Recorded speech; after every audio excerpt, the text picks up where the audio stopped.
welcome. I am Pranay Upadhayaya and you are watching Namaste World, your daily window into the biggest stories shaping India and the world. We begin in West Africa. Donald Trump accuses Nigeria of Christian genocide, but experts say it's deeper than religion.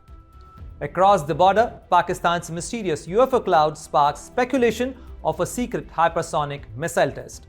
Back in state, Trump's golden Lincoln bathroom makeover sparks outrage and memes amid government shutdown.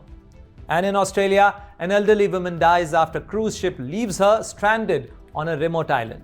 But the biggest news of the day is US President Donald Trump said that the United States isn't the only country going to test its nuclear arsenal. Nations like Pakistan, China and Russia are doing the same. And that and more. Global flashpoints, power plays and stories that matter coming up in this edition of Namaste World. President Donald Trump has accused Pakistan, Russia, China and North Korea of secretly testing nuclear weapons underground. This statement by the US President has raised many eyebrows in India and abroad. In a television interview, President Donald Trump has said that they test where no one knows, but we are open, we talk about it. He warned that the United States will resume own nuclear tests on an equal basis. However, President Donald Trump did not give any further detail to substantiate his claims, nor there is any response from the countries mentioned in his claims. Last week on his Truth Social post, President Donald Trump ordered Department of War to start immediately. With global tensions rising, India watches closely as the nuclear race heats up once again.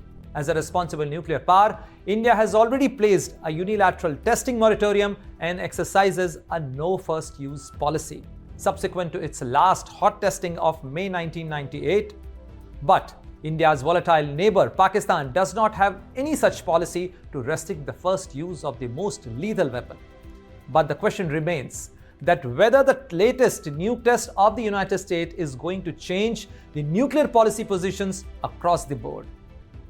US President Donald Trump has ignited global outrage after accusing Nigeria of allowing a Christian genocide and threatening swift military action. But experts say the violence stems from poverty, land disputes and weak governance, not religion. Is President Donald Trump oversimplifying a complex crisis of political gain? Here is a report by Farhan Khan.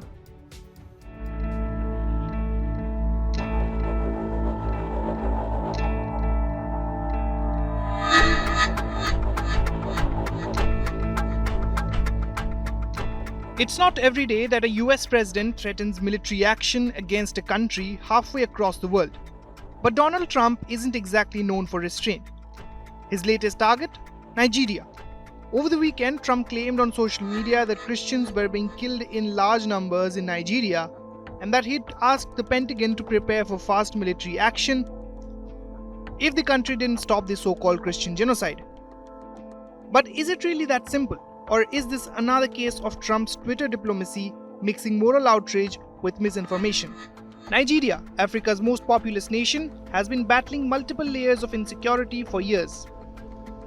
In the northeast, the Boko Haram insurgency, responsible for killing tens of thousands and displacing millions, remains a nightmare. In the northwest, criminal gangs and kidnappers terrorize rural communities. And in the middle of it all, quite literally in the middle belt, lies the country's most complex and deadly crisis, the farmer-herder conflict. This is where things get messy. States like Benue, Plateau, Nasarawa, and southern Kaduna have become flashpoints of recurring violence. The clashes often pit mostly Christian farming communities against mostly Muslim Fulani herders, a combustible mix of ethnic, economic, and religious tension. Take the July attack on Yelwata village in Benue, for instance. Over 160 people were killed, houses, schools, and churches were torched. Families fled with nothing but the clothes on their backs. It's no wonder some communities see it as a campaign of extermination. But here's the catch. It's not one-sided. Retaliatory attacks by farming communities have also devastated Fulani settlements. Entire villages have been wiped out on both sides. So yes, there's horrific violence. But is it genocide? Enter Trump and his evangelical base. Social media influencers, Western religious organizations, and even US politicians like Senator Ted Cruz have been loudly declaring that Nigeria is witnessing a Christian genocide. Cruz even introduced a bill to sanction the Nigerian government for allegedly allowing it to happen. But Nigerian officials strongly reject these accusations, and experts seem to agree. Experts say the problem isn't a state-led attempt to kill Christians. It's simply that the government has failed to protect anyone. In other words, it's not targeted religious campaign, it's just terrible governance. This is not a Christian genocide because the facts don't support it. If you look at the areas where this conflict is rife, even if you take Borno State alone, you look at northern Borno, many of these communities are Muslim dominated. So most of the victims of Boko Haram violence are Muslims. This is why we said it's not right, it's not good, it's not helpful to narrow this conflict, to narrow it down to religion. What is crucial is that Nigerian government sees this threat as threat to lives of every Nigerian. So dealing with it is very, very crucial. And if the government fails to do that, you cannot blame citizens if they qualify it, whether Christian genocide, Muslim genocide, or whatever. As far as Nigerians are concerned, they just want to sleep with their two eyes closed. So the failure of the government to ensure that gives rise to different narratives. But the fact on ground, supported by relevant data, don't support this as a Christian genocide. Of course, none of this means religion plays no role. Nigeria's Middle Belt has a long history of Christian-Muslim mistrust. The Fulani herders, for instance, are descendants of groups linked to Islamic jihads that once swept across northern Nigeria centuries ago. That historical baggage fuels today's perception of a grand Islamization agenda, even when the violence has more to do with land, drought, and competition over shrinking resources. But experts caution against turning every massacre into a religious crusade. The truth lies somewhere between the hashtags and the headlines. Nigeria's crisis isn't about Christians versus Muslims. It's about citizens versus chaos. Years of government failure, poverty, and environmental stress have turned local disputes into bloodbaths. Communities that once coexisted peacefully are now trapped in cycles of revenge. What Nigeria needs isn't Trump's fast military action, but meaningful investment in governance, justice, and rural development.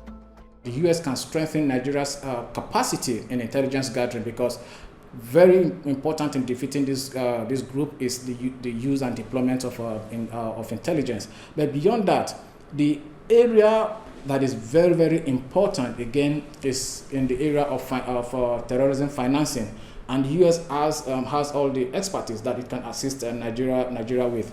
One thing we know is that this violent extremist group, whether you call them the two Boko Haram faction, JAS or ISWAP, or even the new group emerging in the northwest of Nigeria called the Lakrawa, these groups are raising revenues around the border communities, to further their operations. Because if there's one thing everyone agrees on, whether Christian or Muslim, it's that the Nigerian state has failed to protect its people. So, is there a genocide in Nigeria? No, not in the legal sense. But there's definitely a tragedy, and while Trump tweets about Christian persecution, real Nigerians of all faiths are paying the price. Nigeria's crisis isn't God versus Allah, it's the people versus neglect. And no, Mr. Trump, the solution isn't an airstrike, it's governance. With Farhan Khan, Bureau Report, India Today Global. A mysterious glow over Balochistan skies and Pakistan's defense minister dodging question have fueled intense speculation of a secret hypersonic missile test. With Islamabad silent and global analysts intrigued, is Pakistan hiding a breakthrough in its weapon program or just another atmospheric illusion? Here is a report by Rudrashish Kanjilal.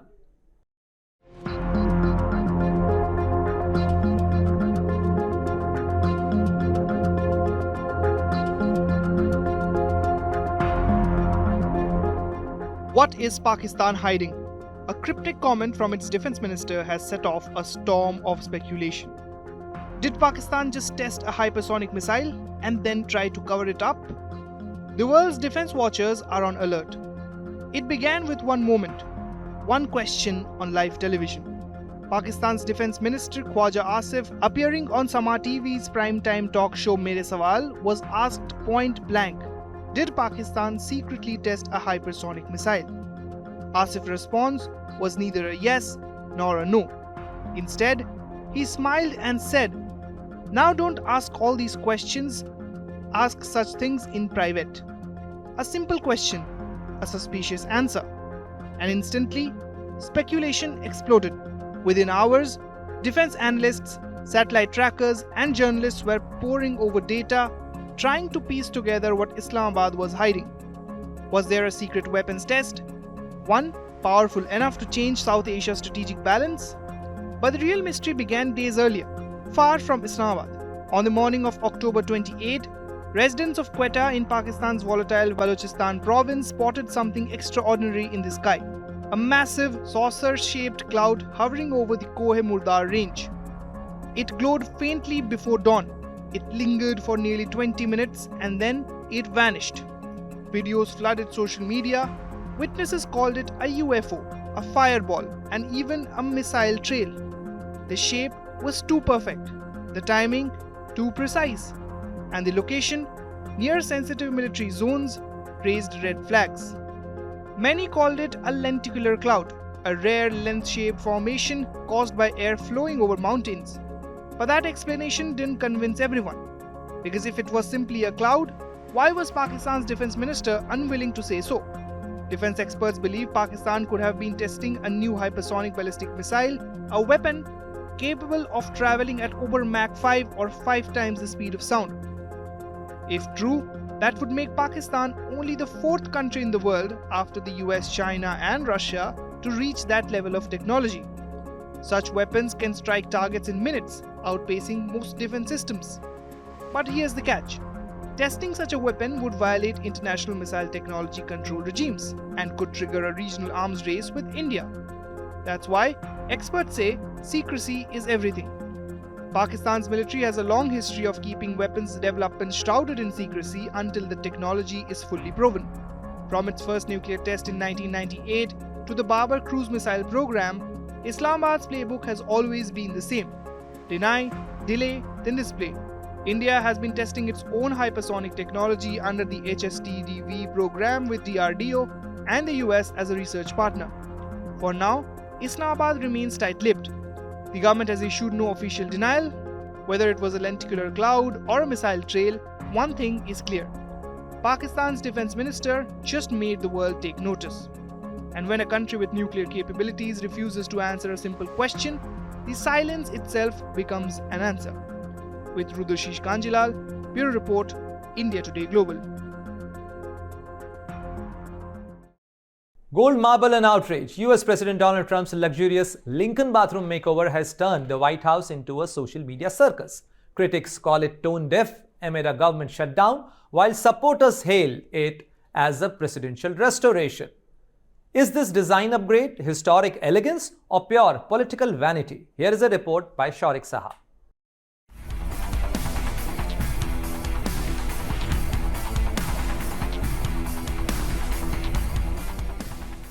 It's marble, it's gold, it's presidential, and it's causing quite a stink, literally. US President Donald Trump has unveiled a marble and gold makeover of the Lincoln bathroom inside the White House, calling it a restoration of historical accuracy.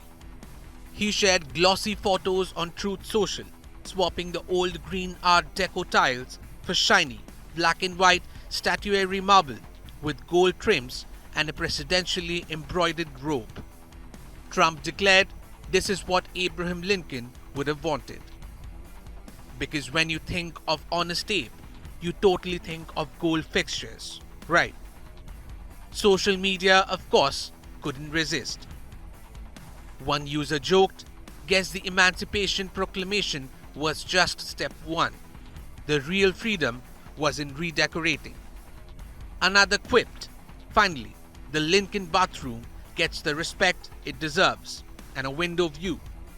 Yes, that's right. Eagle-eyed viewers spotted a massive window right next to the toilet, facing the ongoing $300 million East Wing construction site. One journalist wrote, "Seems kind of awkward for the workers. presidential privacy might have just left the building. But while some were amused, others were outraged.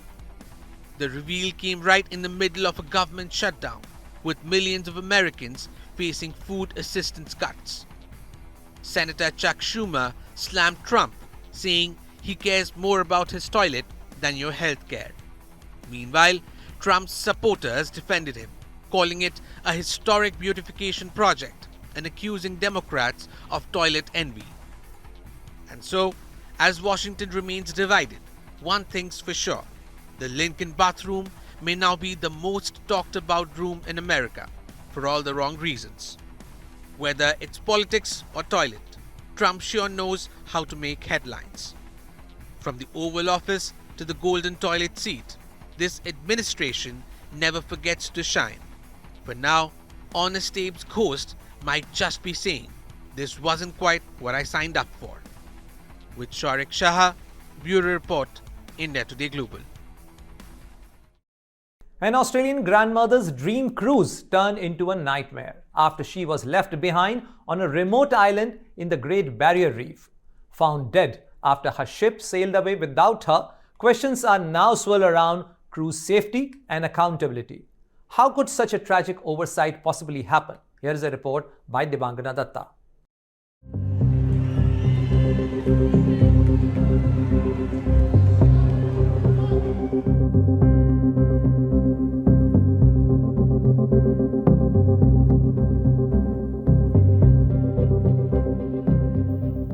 A dream vacation turned deadly tragedy. An 80-year-old grandmother found dead on a remote Great Barrier Reef island after her cruise ship simply sailed away without her. Suzanne Rees from New South Wales was on a solo adventure aboard the Coral Adventurer, a luxury cruise circumnavigating Australia with fares starting in the tens of thousands of dollars. During an excursion to Lizard Island, Suzanne joined a group hike to the island's highest peak, Cook's Look, but she broke away from the group to rest. Her daughter Catherine says her mother fell ill and was asked to travel back down the mountain, unescorted. Then the unthinkable happened. The ship left without doing a passenger count. Shortly after, her mum died, alone. Queensland police described her death as sudden and non-suspicious. A multi-agency investigation is now underway to determine how this grandmother was allegedly abandoned on a remote island. But here's the shocking truth. Cruise ships are technically allowed to leave passengers behind. And Suzanne's story, while tragic, is far from unique. Social media is actually flooded with videos of so-called pier runners, passengers desperately chasing after the departing cruise ships. The clips rack up millions of views, but behind the viral content lies genuine panic and very real consequences. Earlier this year, hundreds found themselves in a nightmare scenario. Some 600 passengers were left behind when Norwegian cruise line's Pride of America pulled away from the Hilo harbor in Hawaii, 2 hours ahead of schedule. The reason? A tsunami warning.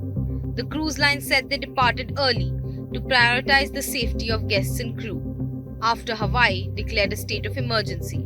Passengers were notified via text and told to seek higher ground. Then there's the Galt family from Oklahoma.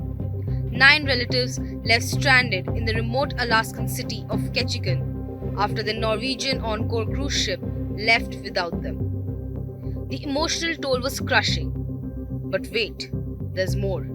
The cruise line slapped them with a nearly $1,000 fine per person for missing the ship. Norwegian authorities eventually reimbursed the family.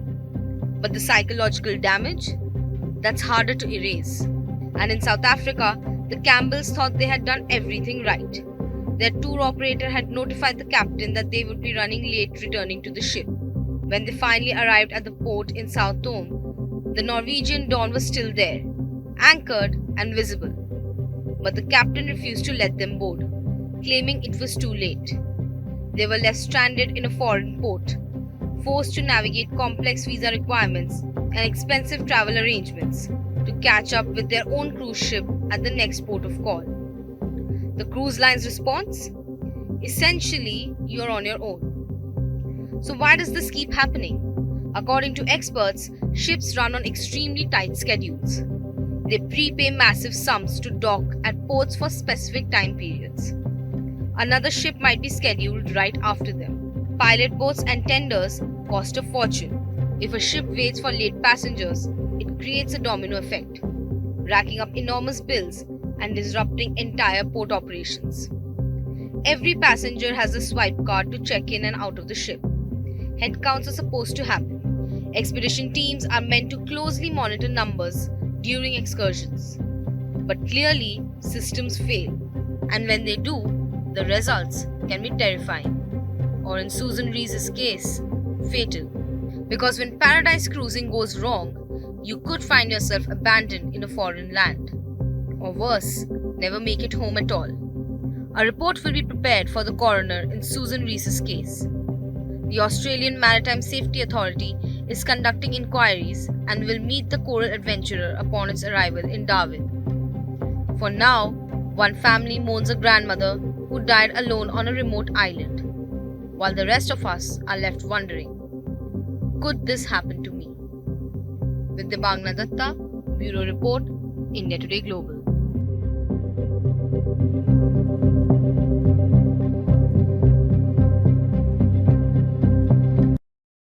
As we wrap up today's show, here is a quick look at the top stories making waves around the world.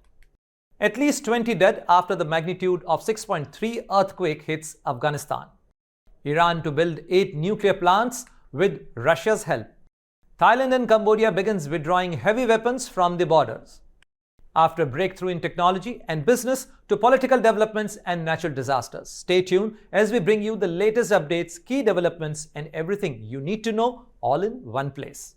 That's all for now. See you again tomorrow at the same time on Namaste World.